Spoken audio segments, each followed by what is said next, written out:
Hello, je vous partage une clé, une révélation que j'avais eue il y a quelques temps et là en retombant dessus, je me dis vraiment Seigneur, cette clé-là, elle m'a aidée dans la compréhension de qui t'étais et de tes intentions. Euh, voilà, en tant que jeune femme célibataire, entourée de jeunes femmes célibataires, c'est souvent un sujet, le choix du conjoint de notre destinée, c'est vraiment un sujet qui titille la sphère croyante des disciples de Christ, et parce que voilà, c'est un sujet extrêmement important sur lequel on n'a pas envie de faire d'erreur.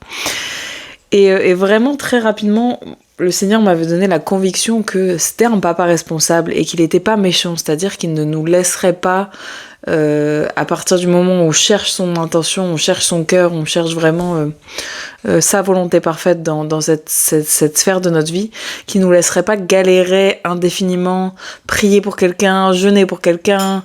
Enfin, quand je dis prier pour et jeûner pour, entendez-vous bien, il n'y a rien que nous puissions faire pour débloquer un mariage. Mais bon, vous voyez ce que je veux dire.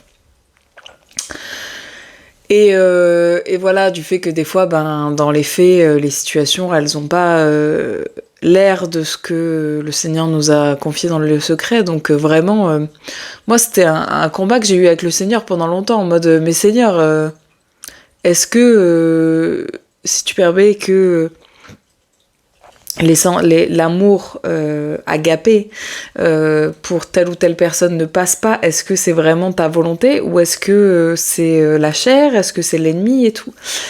Et c'était par rapport, moi la façon dont j'ai compris des choses, c'est que vous voyez dans l'histoire de Saül, du roi Saül et de son découronnement, si je puis dire, de sa destitution, on voit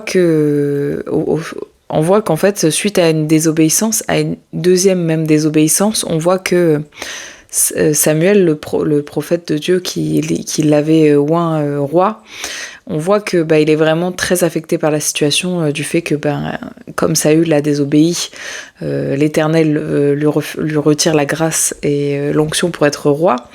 Et on voit vraiment que ça affecte Samuel, parce qu'il est écrit dans 1 Samuel 15, verset 10, « L'Éternel adressa la parole à Samuel, « Je regrette d'avoir établi Saül pour roi, car il se détourne de moi et n'accomplit pas ma parole. » Samuel fut irrité et il cria à l'Éternel toute la nuit. Il se leva de bon matin pour aller à la rencontre de Saül, etc., etc. Et en fait, donc on voit effectivement que Saül, il est affecté. Voilà, des fois dans votre vie, vous allez rencontrer des gens qui s'éloignent à un moment T du plan de Dieu et ça va vous affecter parce que nous sommes amenés à prier, à se relever les uns les autres et tout. Et il y a des fois vraiment, t'as à cœur que le Seigneur, il relève un frère, tu vois. C'est par exemple quand on voit Judas qui a trahi Jésus, on pourrait dire qu'il y a des gens qui auraient pu avoir à cœur le fait qu'ils se repentent et que ils se remettent ils se remettent en ordre avec le Seigneur, mais on voit que dans 1 Samuel 16, verset 9, on voit déjà encore que dans le 1 Samuel 15, verset 34, Samuel partit pour Rama et Saül remonta chez lui à Gilbéa de Saül. Samuel n'alla plus voir Saül jusqu'au jour de sa mort. En effet, il pleurait sur lui parce que l'Éternel regrettait de l'avoir établi roi d'Israël. Et chapitre 16, verset 1, l'Éternel dit à Samuel, « Quand cesseras-tu de pleurer pour Saül, sur Saül? Je l'ai rejeté afin qu'il ne règne plus sur Israël.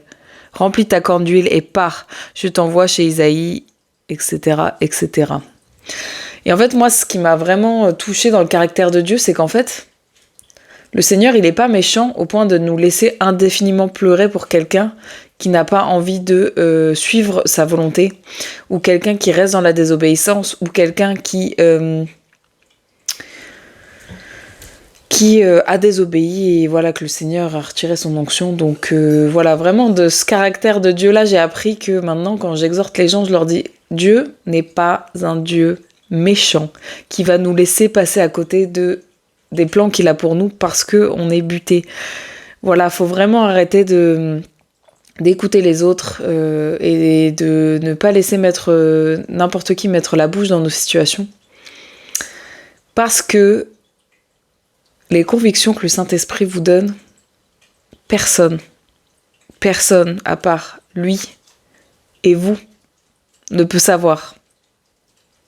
Voilà, donc je sais pas ce que vous traversez,